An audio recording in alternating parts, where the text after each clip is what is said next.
Di sini saya akan mempresentasikan video tentang analisis garam di Indonesia. Di sini ada deskripsi perusahaan. Perusahaan yang dianalisis dalam studi kasus ini adalah PT Garam Indonesia dengan merek Jempol.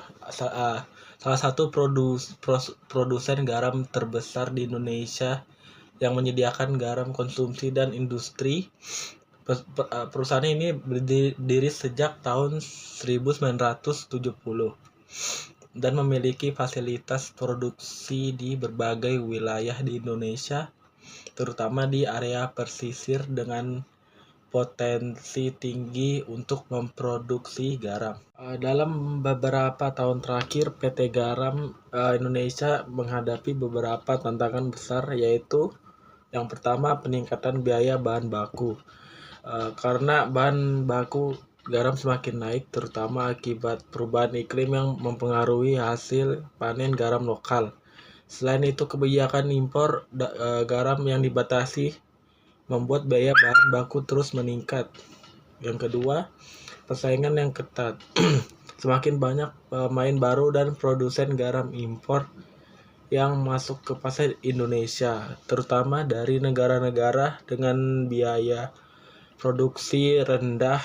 Hal ini memicu persaingan harga yang ketat. Terakhir, perubahan kebijakan lingkungan. Pemerintah semakin ketat dalam menerapkan kebijakan lingkungan, termasuk pengurangan penggunaan energi fosil dan penurunan limbah produksi. Hal ini menuntut perusahaan untuk beradaptasi dan berinvestasi dalam lingkungan ramah lingkungan yang membutuhkan modal besar.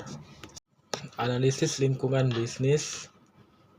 Analisis lingkungan eksternal yang mencakup aspek-aspek dalam perusahaan yang mempengaruhi kinerja perusahaan seperti sumber daya, kapabilitas, dan efisiensi operasional. Yang pertama yaitu kekuatan atau strength. Pengalaman dan reputasi. PT Garam Indonesia telah lama beroperasi dan memiliki reputasi yang baik dalam menyediakan produk garam berkualitas di Indonesia. Jaringan distribusi yang luas. Perusahaan memiliki jaringan distribusi yang luas ke seluruh Indonesia sehingga dapat menjangkau pasar dengan efektif. Yang kedua, kelemahan atau weakness. Ketergantungan pada bahan baku lokal. Sebagian besar bahan baku garam berasal dari produksi dalam negeri yang dipengaruhi oleh perubahan musim dan iklim. Ketergantungan ini menghambat stabilitas pasokan. Selanjutnya, teknologi produksi yang kurang ramah lingkungan. Beberapa fasilitas produksi masih menggunakan teknologi lama yang boros energi dan menghasilkan limbah tinggi sehingga tidak sesuai dengan kebijakan yang baru. Selanjutnya, analisis lingkungan eksternal. Lingkungan eksternal melibatkan faktor-faktor di luar perusahaan yang mempengaruhi kinerja bisnis seperti faktor ekonomi, sosial, dan teknologi. Di sini ada peluang atau opportunities. Meningkatkan permintaan produk bumbu masakan sehat.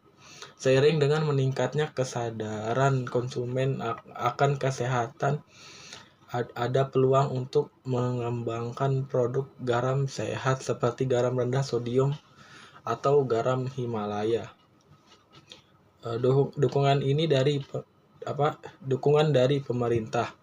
Ada program pemerintah yang mendukung pengembangan industri garam lokal yang bisa memberikan insentif bagi perusahaan. Kemajuan teknologi produksi ramah lingkungan. Teknologi baru yang lebih ramah lingkungan dan hemat energi semakin berkembang. Perusahaan bisa memanfaatkan teknologi ini untuk mengurangi dampak lingkungan dan biaya produksi. Yang terakhir, ancaman atau threat. Persaingan dengan produk garam impor persaingan dengan produk impor terutama dari negara-negara yang memproduksi garam dengan biaya rendah terus meningkat. Kedua, selanjutnya perubahan kebijakan lingkungan. Kebijakan pemerintah mengenai lingkungan semakin ketat, termasuk pembatasan energi fosil dan pengelolaan limbah. Hal ini menuntut perusahaan untuk berinvestasi besar dalam teknologi baru. Yang terakhir ini fluktuasi harga bahan baku. Harga bahan baku yang tidak stabil, baik perubahan iklim atau kebijakan impor, itu dapat mempengaruhi biaya produksi dan profitabilitas perusahaan. Di sini kesimpulannya berdasarkan analisis lingkungan internal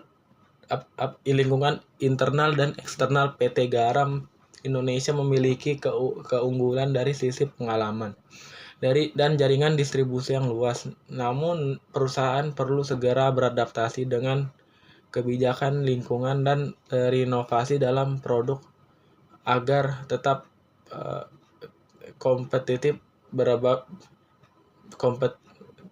berkompetitif. Sekian dari analisis lingkungan PT Garam. Kurang lebihnya mohon maaf.